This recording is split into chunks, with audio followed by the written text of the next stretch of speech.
Allegra, let me start by asking you the question that I've heard asked about this a lot, which is, where were you most scared?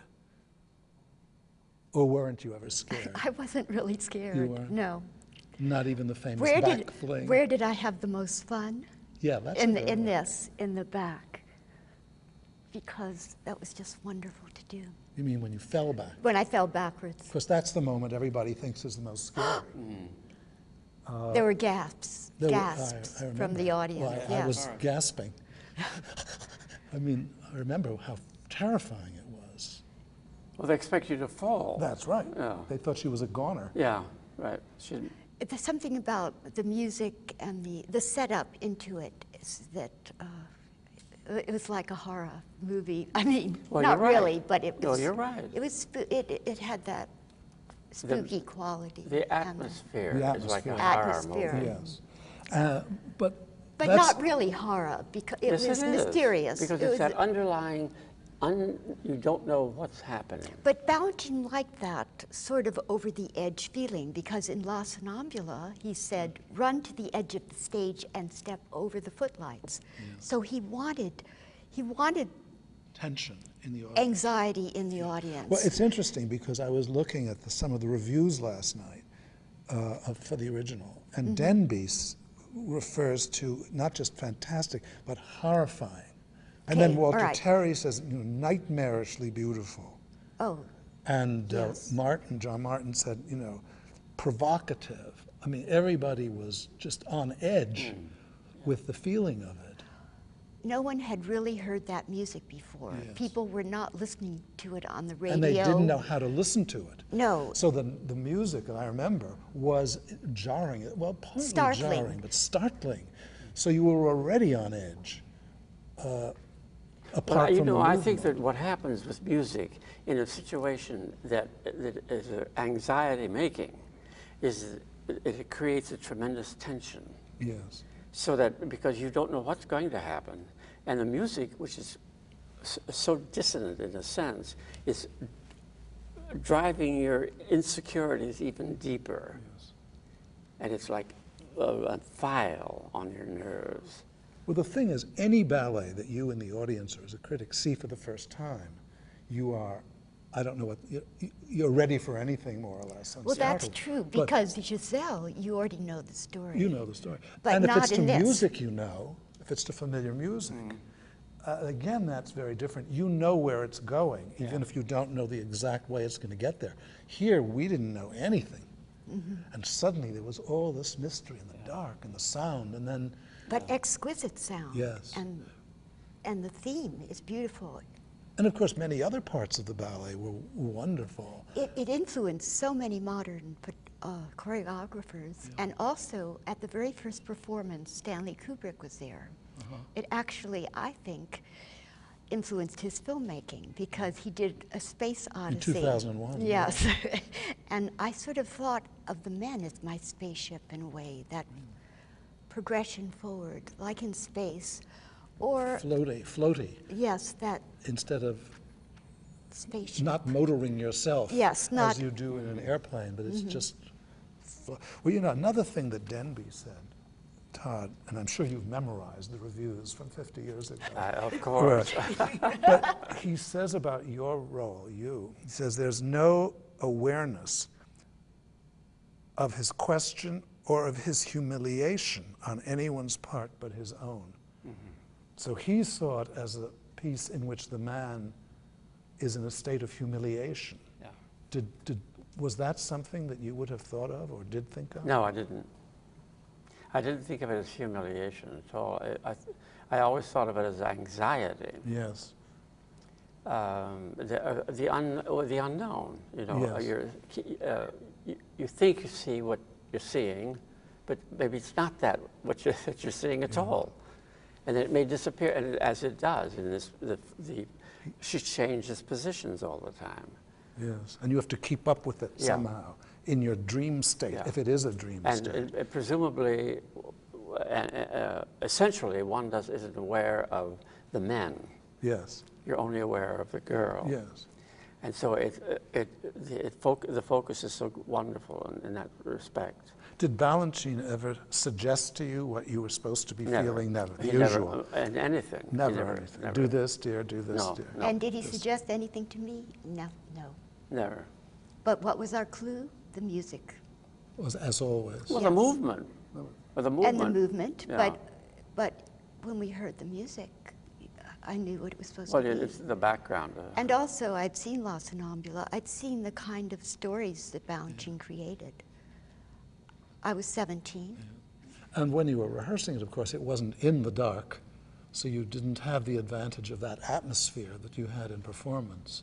Because that's a large yes, part that's of right. the effect on Oh, the yes. audience. Of course. Yes, Is it this is. weird... The darkness. the And from a darkness. height, the woman is at a height. Yes. Why do we all have the impression, which I had, I think we, readers, critics, audience, conflated two things, because you never touched the floor. But I also had it in my head that you never touched him. But you say you did from the very beginning. You always curled into his lap. Well, I his never arms. touch him, but You- he does receive He me. receives you. But I never relate to him. Right. And Oh, that's it. It's the interrelation doesn't exist. You're sort of dipped into his arms and yes, dipped out. I'm received, and yes, and then. But it isn't real. You can't hold on to No, her. no, exactly. That's the whole thing. It's all a fantasy. So if you weren't scared when you fell backwards, you didn't find that difficult. The first moment I was on stage and in the dark and standing up on the men's shoulders, I found that a little scary because the light, I found balance in the light in the rehearsal studio, and the actual stage lights sort of deranged my sense of balance for a moment. So But that also being so high and with the darkness underneath. the darkness. I mean, I could have been on top of the Empire State Exactly, Building, but I had no exactly. sense of how high I was. But after that, I was very secure with my men. What's the hardest part? Is it the slithering around, the snaky part? There's no hard part. There's no hard part. To me, It's sustaining the quality. that's what I wanted to ask Yes, you about. Because it would seem that the most difficult thing to achieve in the ballet, as opposed to difficult steps, which there Yes. aren't any, is the absolute consistency, so that you never, as you were saying earlier to Janie, there should never appear to be any effort, any hitch. It's just because it's all floating in a dream. You should never go out of the character. Right. And the character, what is it? It's phantasmagorical. It's something. But technically, and dream. Dream, Technically, right. But when you're being slithered around and under and out, you was are that hard really- to keep, or did you just be passive? What were you supposed well, to you're be? not passive, but you are being manipulated. But to- something in between. To achieve the smoothness. You have to be in control. Yes, and to sustain that. So it's not just to, I don't mean relax seriously physically, but it's not just to allow yourself to be moved around. No, it's not totally that. No. Otherwise, you could use Petrushka, Yes. a rag doll. Mhm. The music was so startling and exciting. And I heard that the music was very important to Charles Ives. He felt This particular piece of music. Yes, he had mystical feelings about it. I felt honored as a 17-year-old, and I didn't know that. I thought maybe it was going to be a jumping part, and I was And you were a together jumper. with Todd Bolender, and I had no idea what was going to happen the day of the choreography. And Todd, did you have any idea? None whatsoever. He never said, oh, you're going to be doing this, Well, he dear. never said anything to me about anything. Right. Just do. Well, why say if he didn't need to say? Why waste words Yeah, and breath? exactly. You saw your name on the sheet, you showed up. Exactly. We tend to say that Ivesiana is unique, that there's nothing really like it in Balanchine. But there are pieces, I think, that bear some connection. Oh, I There think are. so. What do you- Well, the one in the sleepwalker. Sonnambula, of course. La Sonnambula. Yeah. And can you think of anything else? Well, there was always a mystery in all of George's things, I thought. That right from the beginning, when that was the thing that fascinated me about it, was that you think you're going to see something, and then it suddenly shifts right in front of you, you know, and it keeps changing constantly. Like a mirage. It's like a mirage, but it's exquisite because he keeps taking you further and further into the idea, or the development of the idea. Almost like a variation of a theme. I was struck today, something I had never thought of before, a couple of relationships to serenade. Yes, I mean, not just the exit, yes. not just the whole idea of being carried aloft, but the moment when she is standing on the shoulder, the woman does the supported turn, the arabesque turn. That's straight out of serenade, except there she's on the ground being turned. Yes. And here she's up there being turned by the leg. And in some book I've been reading recently, he did something when he was still in the Mariinsky school, when he was first beginning to choreograph, that is turning on a supported leg. And also in La Sonnambula, there is an arabesque that is a promenade, but it's a variation on a promenade. The promenade is by the candle. Yeah. Yes, so of course. he has all these variations on a simple arabesque promenade. It was a fascinating situation from the beginning, and one that rather startled me in a way when Balanchine wanted me to, he really literally wanted me to be without any clothes on at all. You know, that I was like a naked person reaching for this. And I always had, I thought it was a wonderful, and feeling that, it gave me a whole different sense of it being not a ballet or not steps, but the kind of dream images one has. The dream atmosphere. Dream atmosphere. That it was something that was maybe happening, or maybe not, or maybe am I making this up, or am I really involved in this? It was even when I danced it, I always had that feeling that, am I here really, or is this something else? What did you end up actually wearing? Just tights. Just tights. And no shoes. Right. No top. Right. So you were I barefoot. think it was too. just cut off. And Were then they- the legs were cut off to here. And it was just tights down to here. and I just wore a leotard. A white leotard. Nothing else. The No bobbin mysterious pins. girl in white Yes, the who white. recurs No, over and no. over. Well, you Well, were- I think The he white. would have, actually he would have loved it all to have been nude. Right. You know, We didn't do that in those we days. didn't do that in those days. But Oh, they maybe did do not. it, but it was on Broadway. But maybe not. Maybe white. I think white. Yes, he wanted white. That had a certain significance to him. Well, I felt very honored to. Well, she had the body, the beauty, and everything. The poise. And the turnout, you know, everything. I mean, she was Allegra. God-given. She was, like all great dancers, God-given. Well, I felt fortunate that Balanchine created this unusual piece and that I was in it. It was the most unusual piece in the ballet. Yeah, but he did it for you.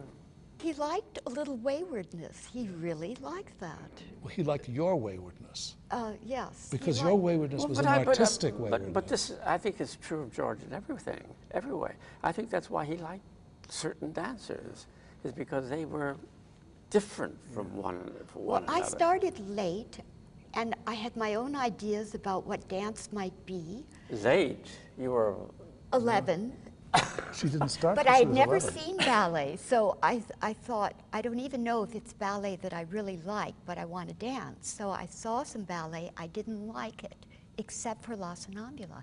I didn't like the other ballets on the program. I thought maybe I really like some other form of dance.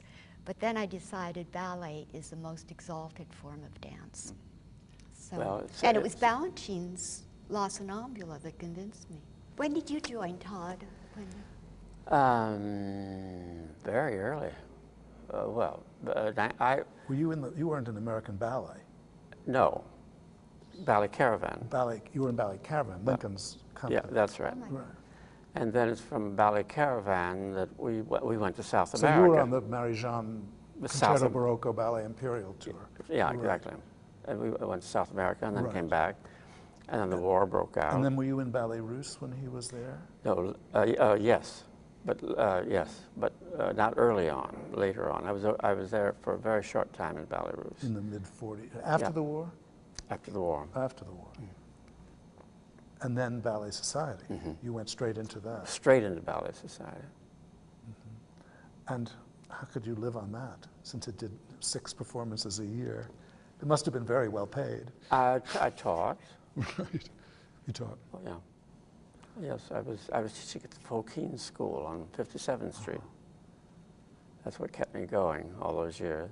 And the tiny pittance salary we used to get from the, what was it, before the New York City Ballet began. Ballet Society. Ballet Society, right. And Fokine didn't object to your dancing for Ballet Society? Oh, not at all. No, no. Oh, not at all. He and Balanchine remained on relatively good terms. Yeah. Well, Ballet Society was such a bizarre enterprise. Oh, indeed, it was. Where you had to join and subscribe. Yeah, You know, that's right. critics couldn't come. Critics were not given tickets. And we performed at a high school down on High school 23rd of Street. the needle Needle trades. trades, that's right. That's where Fortes was originally That's done, exactly. as you know Oh my better. gosh! And So you know Mary about Ellen Moylan and And you know Maria. why Fortis choreography is much the way it is because of that stage. Yeah. It was narrow and long, like that, you know. So the choreography is related to that. yes, And as like we the saw finale, yesterday, when he yes. did it on television, he gave it much more depth, and they've kept it that way. Yeah. It no longer is done on that narrow.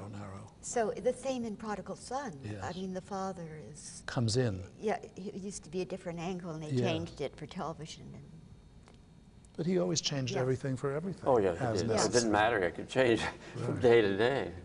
He didn't. Oh, no, he never He didn't would- hoard No, anything. he didn't hoard No, anything. the hair came down. How could he The and hair Jerry stayed. Robbins have been in the same company, Well, let I- alone the same world? Their I think it's attitudes, marvelous. that they had the two Oh, I think extremes. it's just marvelous. I mean, the richness of those two men. But Jerry's attitude, so opposite to that. Everything Totally. hoarded and held But on to. but only Balanchine could have managed that. Yes. He's not the kind who would get in a fight with anybody. Never. And Jerry would have, Jerry did. and would, and did. You're right. But Balanchine was so wonderful because he was always capable of coping with people and their anxieties. Also, Jerry was in awe of Balanchine. Indeed. Oh, he was. Yes, There's no indeed. question. I witnessed. Everybody was in awe. Oh, and how not? Yeah. How not? How not?